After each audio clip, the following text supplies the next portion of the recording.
राजा और उसकी 3 बेटियों की कहानी। बहुत समय पहले एक राजा था जो खुद के बारे में सोचता था कि वह बहुत ही नेक सोच, दयालु स्वभाव और दरिया दिली है। उसे लगता था कि वह स्थितियों को सही से समझने पर, हर बात पर न्याय करने और हर विषय में उचित विचार रखने वाला व्यक्ति है। राजा की 3 बेटियां थी। एक दिन उसने अपनी बेटियों को बुलाकर कहा, मेरे पास जो भी है वो सब तुम्हारा है। तुम तीनों को मुझसे ही जीवन मिला है। मेरी इच्छानुसार ही तुम तीनों का भूत, वर्तमान और भविष्य बना हुआ है, जो आगे भी ऐसे ही बना रहेगा। मैं ही तुम तीनों का भाग्य बनाता हूँ। राजा की यह बात सुनकर उसकी 2 बेटियों ने शांत मन से राजा की बात में हामी भर दी। लेकिन तीसरी बेटी ने ऐसा नहीं किया। उसने कहा, नहीं, मुझे तो नहीं लगता है कि आपके हाथों में मेरा भाग्य है।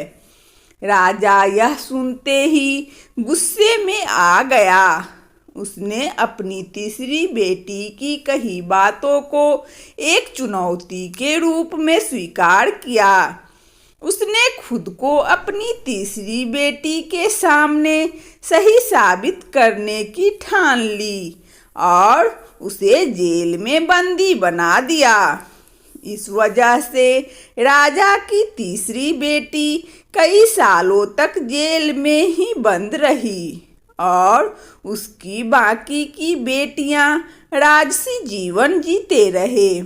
राजा मन ही मन सोचता है कि यह मेरा ही हुक्म है जो मेरी जिद्दी बेटी जेल में कैद है। लोगों को भी यही लग रहा होगा कि राजा का ही हुक्म है जो उसकी बेटी को ऐसा भाग्य मिला है। उसकी प्रजा के लोग भी यही सोचते थे। उन्हें लगता था कि राजा की तीसरी बेटी ने जरूर कोई गलत कार्य किया होगा, तभी उसे जेल में कैद करके रखा गया है। वरना कोई भी पिता अपनी बेटी के साथ भला ऐसा क्यों ही करेगा।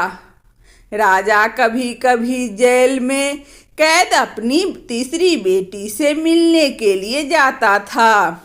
उसकी बेटी बहुत कमजोर हो गई थी, लेकिन अभी भी उसके विचारों में कोई बदलाव नहीं आया था। मगर राजा अपनी कमजोर होती बेटी की हालत और नहीं देख पा रहा था। एक दिन उसने अपनी तीसरी बेटी से कहा, इस तरह से तुम्हारा जिद करना मुझे बहुत गुस्सा दिलाता है। अगर तुम इसी तरह मेरी आंखों के सामने रही तो गुस्से में मैं ना जाने क्या कर बैठूंगा। मैं तुम्हें मौत की भी सजा दे सकता हूँ, लेकिन मैं एक अच्छे दिल का हूँ, इसीलिए मैंने सोचा है कि तुम अब मेरे राज्य के पास के ही एक जंगल वाली जमीन पर जानवरों के साथ रहोगी। राजा ने आगे कहा, उस जंगल में सिर्फ उन्हीं लोगों को रखा जाता है जो मेरे आदेश का पालन नहीं करते। तुमने भी अपनी जिद की वजह से मेरी बात नहीं मानी, इसीलिए तुम भी अब वहाँ मौजूद लोगों के साथ अपना पूरा जीवन काटोगी। इसके बाद तीसरी बेटी को उस जंगल की जमीन पर रहने के लिए भेज दिया गया। वहाँ वह फल और सब्जियां खाने और एक गुफा में रहने लगी। उसके पास पीने के लिए झरने का पानी और ठंड से बचने के लिए सिर्फ सूरज की धूप का ही सहारा था। वहाँ की खुली हवा में रहते हुए और फल फूल खाते खाते वो जल्द ही पूरी तरह से स्वस्थ हो गई। उसने वहाँ पर खेती करना भी शुरू कर दिया। गुफा को उसने घर की तरह सजा लिया था और खुशी खुशी वहीं रहती थी। एक दिन वहाँ पर एक भटकता हुआ राहगीर आ पहुँचा। उसे देखते ही देखते राजा की तीसरी बेटी से प्रेम हो गया और दोनों खुशी खुशी वहीं रहने लगे। उस जंगल में उन दोनों के अलावा और भी कई लोग रहते थे, जिनकी मदद से उन्होंने उस जंगल को एक शहर के रूप में बदल दिया। कुछ ही सालों में राजा की तीसरी बेटी और वो राहगीर उस शहर के राजा रानी बन गए। अब उनके शहर की चर्चा दूर दूर तक होने लगी। जैसे ही इसकी जानकारी राजा को मिली, वह उस जंगल में सब कुछ देखने के लिए पहुंच गया।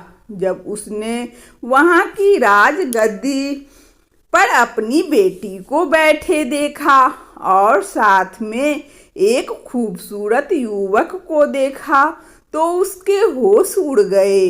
राजा की बेटी ने अपने महल में अपने पिता का पूरे सम्मान के साथ स्वागत किया। उसने अपने पिता से उसके बुरे बर्ताव व फैसला के लिए कुछ भी नहीं कहा। जैसे ही राजा वहां बैठा तो उसे एक आवाज सुनाई देने लगी, जो कह रही थी कि हर इंसान स्वयं ही अपना भाग्य बनाता है। कोई अन्य इंसान किसी और का भाग्य नहीं बना सकता।